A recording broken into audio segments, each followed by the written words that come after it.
This human-powered full-suspension all-terrain vehicle was designed, built, and tested by Jim Smith of Wilmington, North Carolina. The comfortable upright seating and handlebar arrangement allows the rider to shift weight in the turns and transition easily from sitting to standing.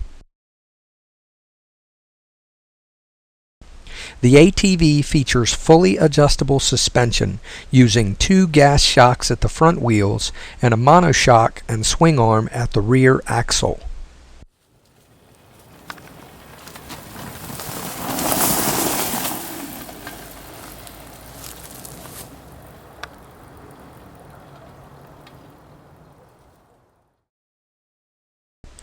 The 15 speeds are accessed and changed by rotating the grip shifters on the handlebars.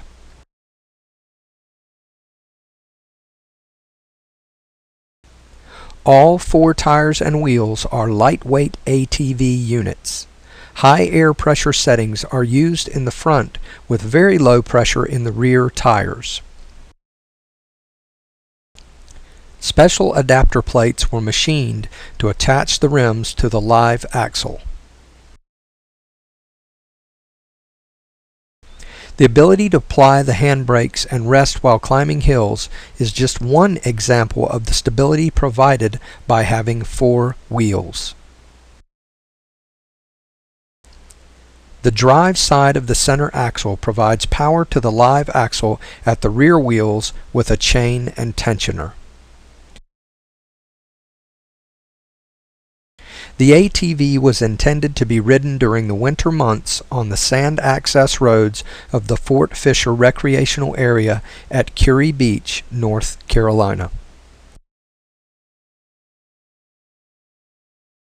Testing was performed on a variety of surfaces, ranging from asphalt roads to leaf-covered trails, gravel lots, and soft sands. The 6 separate frame sections bolt together to complete the ATV and make maintenance and design changes much easier. Special thanks goes out to Shaw Motorsports for providing the wrecked ATV for me to salvage a frame. Additional thanks to Two Wheeler Dealer and their employees for the center axle, gear cassettes, and technical expertise, and Bike Cycles for helping me with cassette spacers, sprockets, and chains.